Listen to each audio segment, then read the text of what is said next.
नमस्कार दोस्तों, मेरा नाम शक्ति है और आप देख रहे हैं मेरा YouTube channel horror story by शक्ति।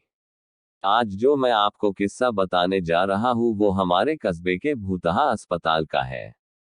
सारे कस्बे के लोग इस अस्पताल को भूतहा अस्पताल कहते हैं। इस अस्पताल का असली नाम विक्टोरिया अस्पताल है। इस अस्पताल को आज से करीबन 100 साल पहले अंग्रेजों ने बनवाया था। उस अस्पताल के सामने एक कब्रिस्तान है। मेरे दादाजी ने मुझे बताया था कि आज से 60 साल पहले इस अस्पताल में ऑपरेशन के दौरान एक लड़की की मौत हो गई थी। तब से उस लड़की की आत्मा उस अस्पताल में भटकती है। रात ढलते ही कोई भी इंसान उस रास्ते से नहीं गुजरता है क्योंकि उस लड़की की आत्मा राहगीरों को परेशान करती है। हालांकि मैं दादाजी की बताई पुरानी भूतहा कहानियों में ज्यादा विश्वास नहीं करता था। एक रात मैं अपने दो दोस्तों अंकित और राजू के साथ रात को बाइक पर घूम रहा था। तभी मेरे एक दोस्त ने मुझसे विक्टोरिया अस्पताल वाले रास्ते से चलने को कहा।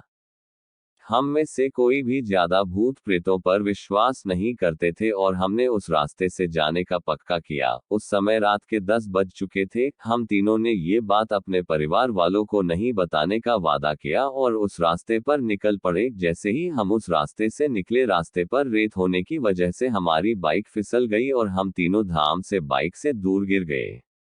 गनीमत थी कि हम लोगों को कोई चोट नहीं आई थी। बाइक चला रहे मेरे दोस्त अंकित ने बोला कि उसका बैलेंस तो बराबर था, फिर ये बाइक कैसे फिसल गई।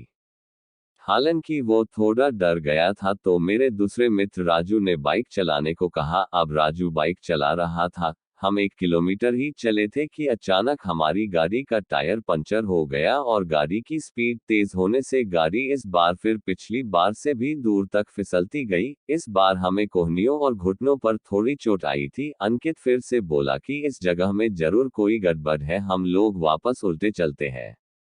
लेकिन मैंने और राजू ने उसकी बात नहीं मानी और बाइक उठाकर पैदल चलना शुरू कर दिया। हम थोड़ी दूर ही चले थे कि अचानक किसी लड़की के चीखने की आवाजें सुनाई दी। ये सुनकर हम रुक गए और अंकित बोला, यार तुम लोगों को चीखने की आवाज सुनाई दी क्या? हमने उसकी बातों को अनसुना कर कहा कि कोई जानवर की आवाज होगी। 5 मिनट चलने के बाद फिर वही चीख फिर से सुनाई दी। इस बार तो हम दोनों को भी थोड़ा डर लगने लगा। हम तीनों ने वापस चलने के बारे में सोचा, लेकिन हम रास्ते के बीच में आ गए थे। पीछे चलने में 3 किलोमीटर और आगे चलने में 2 किमी और बाकी थे।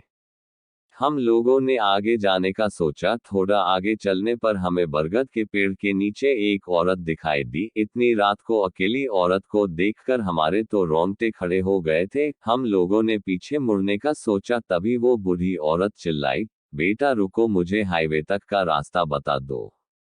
हमने पूछा कि इतनी रात को आप इस रास्ते से कैसे निकल रही हो? तो उस बुढ़िया ने कहा कि मैं पड़ोस के गांव की रहने वाली और मेरे पास पैसे नहीं है, इसलिए मैं पैदल ही निकल पड़ी। हाईवे के उस पार मेरा गांव है। हमने उस बुढ़िया की बात का विश्वास कर लिया और आगे निकल पड़े। रास्ते में वो बुढ़िया हमसे सारी बातें पूछने लगी। बुढ़िया हम तीनों के पीछे चल रही थी। हम तीनों दोस्त अब अपनी बात कर रहे थे। तभी राजू बोला कि लो मान जी, आपका रास्ता आ गया। और वो जैसे ही पीछे मुड़ा तो वहां कोई नहीं था। हम तीनों की तो सिट्टी पिट्टी गुल हो गई। हम बाइक को धक्का मारते हुए जोर से भागने लगे।